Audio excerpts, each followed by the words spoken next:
उत्तर प्रदेश के प्रतापगढ़ जिले से एक ऐसी खबर सामने आई है जिसने पूरे इलाके को झकझोर कर रख दिया है। एक युवक जो अपनी पत्नी और बच्चों से मिलने ससुराल पहुंचा था, उसे शायद अंदाजा भी नहीं था कि यह उसकी जिंदगी की आखिरी मुलाकात बन जाएगी। लेकिन अब इस चर्चित हत्याकांड में पुलिस ने बड़ी कार्रवाई करते हुए मुख्य आरोपी को गिरफ्तार कर लिया है। हत्या में इस्तेमाल किया गया चाकू भी बरामद कर लिया गया है। पूरा मामला महेशगंज थाना क्षेत्र के जियावन के पूर्वा राजापुर गाँव का है, जहां बागराय थाना क्षेत्र के हरिहरपुर गांव निवासी 32 वर्षीय टिंकू शुक्ला उर्फ विजय की हत्या कर दी गई थी। बताया जा रहा है कि विजय दिल्ली में रहकर नौकरी करता था। वह अपने परिवार का इकलौता सहारा था। पत्नी नेहा करीब 20 दिन पहले मायके आई हुई थी। शनिवार को विजय अपनी पत्नी को वापस दिल्ली ले जाने के लिए ससुराल पहुंचा था। घर में खुशी का माहौल था। बच्चे पिता को देखकर खुश थे। परिवार के लोग आंगन में बैठकर बातचीत कर रहे थे, लेकिन कुछ ही देर में वही घर चीख पुकार से गूंज उठा। आरोप है कि इसी दौरान विजय का रिश्तेदार और मामा का लड़का दीपक पांडे उर्फ बबलू वहां पहुंचा। पहले दोनों के बीच कहासुनी हुई, फिर विवाद अचानक इतना बढ़ गया कि मामला हिंसक हो गया। देखते ही देखते विजय पर हमला कर दिया गया। परिजन को समझ पाते उससे पहले युवक गंभीर रूप से घायल होकर जमीन पर गिर पड़ा। घर में अफरा तफरी मच गई। महिलाएं रोने लगी, बच्चे डर गए और आसपास के लोग मौके पर पहुंच गए।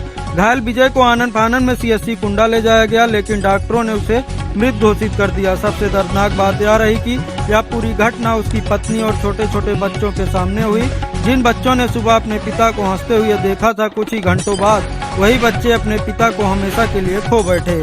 घटना की सूचना मिलते ही पुलिस मौके पर पहुंची। पुलिस अधीक्षक दीपक भूकर के निर्देश पर कई टीमों का गठन किया गया।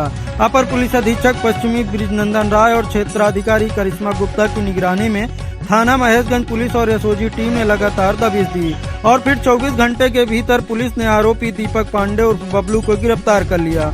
पुलिस के मुताबिक आरोपी को महेवा मलकिया गंगा एक्सप्रेसवे के पास सर्विस रोड स्थित गोपालापुर अंडरपास के पास से पकड़ा।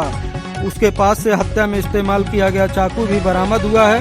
पूछताछ में आरोपी ने पुरानी रंजिश की बात कबूल की है। फिलहाल पुलिस ने पूरे मामले की जांच कर रही है, लेकिन यह घटना कई सवाल छोड़ गई है। क्या गुस्सा अब रिश्तों से बड़ा हो गया है? क्या छोटी छोटी बातों पर रिश्ते टूटते जा रहे हैं? और आखिर उन बच्चों का क्या जिन्होंने अपनी आंखों के सामने अपने पिता को खो दिया? आज एक पत्नी का सुहाग उजड़ गया, 4 बच्चों के सिर से पिता का साया उड़ गया और बूढ़े माता पिता का इकलौता बेटा उनसे हमेशा के लिए दूर हो गया। फिलहाल आरोपी सलाखों के पीछे और परिवार इंसाफ की उम्मीद लगाए बैठा है। दिनांक 2 मई 2025 को थाना महेशगंज पर एक व्यक्ति को चाकू लगने की सूचना प्राप्त हुई। उक्त सूचना पर थाना महेशगंज की पुलिस तत्काल मौके पर गई, जहां ये जानकारी प्राप्त हुई कि टिंकू शुक्ला उर्फ विजय, जो हरिहरपुर थाना बागराय क्षेत्र का रहने वाला है, पूरी जियावन का पूर्वा थाना महेशगंज में अपने ससुराल आया हुआ था, जहां पे उसके मामा के लड़के दीपक पांडे से आपसी वाद विवाद में दीपक पांडे द्वारा टिंकू शुक्ला पर धारदार हथियार से हमला कर दिया गया था। इसमें टिंकू शुक्ला की हालत गंभीर थी, जिसको देखते हुए थाना महेशगंज की पुलिस तत्काल टिंकू शुक्ला को सीएससी कुंडा ले गई, जहां डॉक्टरों द्वारा टिंकू शुक्ला को मृत घोषित कर दिया गया। उक्त के संदर्भ में तत्काल परिजनों से तहरीर प्राप्त कर थाना महेशगंज पर मुकदमा अपराध संख्या 110/26 103 1 BNS में पंजीकृत किया गया। उक्त मुकदमे के वांछित अभियुक्त की गिरफ्तारी हेतु श्रीमान पुलिस अधीक्षक महोदय द्वारा 5 टीमों का गठन किया गया, जिसके द्वारा आज दिनांक 3 मई 2025 को मुखबिर की सूचना के आधार पर उक्त अभियुक्त दीपक पांडे पुत्र लक्ष्मी नारायण पांडे को महेवा मलकिया थाना महेशगंज क्षेत्र से गिरफ्तार किया गया। उक्त के संदर्भ में अग्रिम विधिक कार्यवाही प्रचलित है।